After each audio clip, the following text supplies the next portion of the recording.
Praise the Lord. Yeshu सहाय शालोम। प्रभु यीशु मसीह के प्रिय और मधुर नाम में आप सबको आशा करती हूँ कि आप स्वस्थ होंगे, भले चंगे होंगे और ऐसे ही प्रभु में आगे बढ़ रहे होंगे। मेरे प्रियो, मैं एक शॉर्ट सरमन के रूप में बहुत ही जाना पहचाना जगह से ले रही हूँ, जो कि आप संडे स्कूल के समय से सीखते आ रहे होंगे, जो कि पाया जाता है लूका रचित सुसमाचार 5वां अध्याय में। हम लोग देखते हैं शमौन का नाव में और मछली पकड़ना और प्रभु यीशु मसीह के साथ में जो बातचीत हो रही उसकी घटना। मेरे प्रियो, हम लोग इसको हमेशा से सीखते आ रहे हैं, तो आज फिर से सीखेंगे कि वचन हमको क्या सिखा रहा है। लूका रचित सुसमाचार 5वां अध्याय। जब भीड़ परमेश्वर का वचन सुनने के लिए उस पर गिरी पड़ती थी और वह गन्नेसरत की झील के किनारे पर खड़ा था, तो ऐसा हुआ कि उसने झील के किनारे 2 नावें लगी हुई देखी और मछुए उन पर से उतरकर जाल धो रहे थे। उन नाव में से एक पर, जो शमौन की थी, चढ़कर उसने उससे विनती की कि किनारे से थोड़ा हटा ले चल। तब वह बैठकर लोगों को नाव पर से उपदेश देने लगा। जब वह बातें कर चुका तो शमौन से कहा, गहरे में ले चल और मछलियां पकड़ने के लिए अपने जाल डालो। शमौन ने उसको उत्तर दिया, हे स्वामी, हमने सारी रात मेहनत की और कुछ न पकड़ा, तो भी तेरे कहने से जाल डालूंगा। जब उन्होंने ऐसा किया तो बहुत मछलियां घेर लाए और उनके जाल फटने लगे।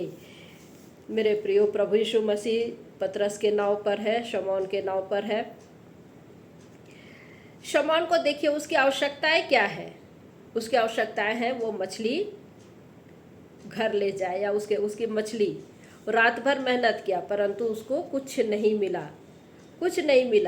प्रभु यीशु मसीह उसके नाव पर है और प्रभु यीशु मसीह उपदेश दे रहे हैं। उपदेश देने के बाद में पतरस से कह रहे हैं कि गहरे में ले चल।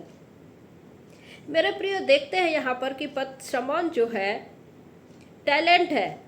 शमौन के पास में टैलेंट है।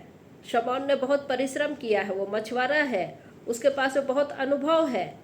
रात भर उसने परिश्रम किया है, फिर भी मछली नहीं है।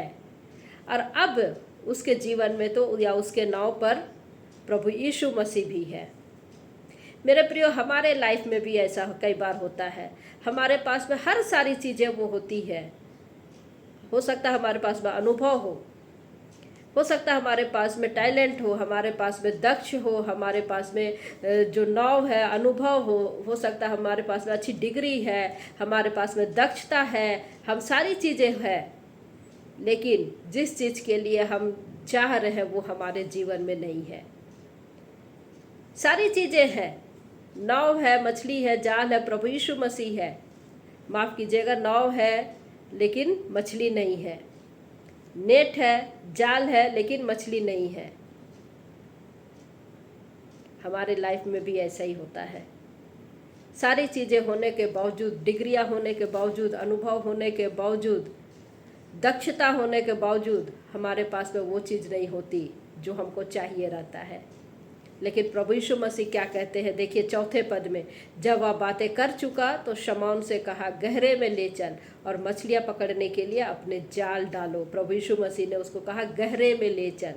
और यही गहराई प्रभु यीशु मसीह का वचन हमसे और आपसे कहता है कि हमको और आपको गहराई में जाना है। चाहे हमारे पास में किसी भी चीज़ की आवश्यकताएं क्यों ना हो, किसी भी चीज़ की आवश्यकता है क्यों ना, हम देख रहे कि सारी चीज़ें हमारे पक्ष में रहने के बावजूद भी हमारे पास में वो चीज़ नहीं है जिसकी हम चाह रहे हैं। हो सकता है कि आपकी चाहत अलग हो सकता है मेरी चाहत अलग है, आपकी आवश्यकता अलग है, मेरी आवश्यकता अलग है, लेकिन सारी चीज़ें होने के बावजूद भी हम उस चीज़ को हासिल नहीं कर पा रहे हैं।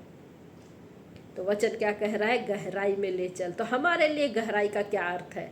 हमारे लिए गहराई का अर्थ है कि आप वहाँ पर होते हैं जहाँ आप पूरी रीति से परमेश्वर के, प्रभु यीशु मसीह के हो जाते हैं और पूरी रीति से परमेश्वर आपका हो जाता है और मेरा हो जाता है। और फिर जब ऐसा होता है ना, तो इसके अलावा हमको या आपको जीवन में कोई दूसरा चीज़ सूझता नहीं है, सोचते भी नहीं है। तो इसी को कहते हैं गहराई में चलना, गहराई में चलना। और जब हम लोग गहराई में चलते हैं तो हमारे जीवन में आशीषें परमेश्वर के साथ में आ जाती है, या फिर ये बोले कि हमारे जीवन में जो आशीषें हैं परमेश्वर के साथ में गहराई में रहने के द्वारा ही हमको मिलती है। देखिए शमौन से हम लोग यहाँ पर क्या सीख रहे हैं। बेचारा रात भर मेहनत किया, हम दिन रात मेहनत करते हैं, हम सारी चीज़ें जानते हैं, अनुभव है हमारे पास में, जो चीज़ हमको चाहिए वो सारी चीज़ें, आवश्यकता की चीज़ें हमारे पास में है, लेकिन मछली नहीं है, लेकिन हमारी आवश्यकताएं पूरी नहीं हो रही है। क्या करना है हमको? गहराई में चलना है, गहराई में जाना है, प्रभु परमेश्वर के वचन में, और हम और प्रभु में ऐसे पूरी रीति से उसमें समर्पित हो जाए कि उसके अलावा हमको जीवन में दूसरी चीज़ें सूझे ही ना। तो जब ऐसा होता है तो हमारे जीवन में आशीषें अपने आप आती है, अपने आप आती है मेरे प्रियो। तो देखिए यहाँ पर जिस प्रकार से उसकी नावें फटने लगी, और फिर क्या किया? जाल फटने लगी। क्या कहता है? जब उन्होंने ऐसा किया तो बहुत मछलियाँ घेर लाया, उनके जाल फटने लगे। इस पर उन्होंने अपने साथियों को जो दूसरी नाव पर थे संकेत किया कि आकर हमारी सहायता करो, और उन्होंने आकर दोनों नावें यहाँ तक भर ली कि वे डूबने लगे। जब हमारा संबंध प्रभु के साथ में घनिष्ठता का हो जाता है, तब आप जो है दूसरों के लिए आशीष का कारण ठहरते हैं, जैसे यहाँ पर शमौन आशीष का कारण ठहर रहा है अपने साथियों के लिए। कितनी अच्छी बात है, कितनी अच्छी बात है। तो मेरे प्रियो, गहराई में चलना बहुत ज़रूरी है। प्रभु हम सबको आशीष दे। जय मसीह की।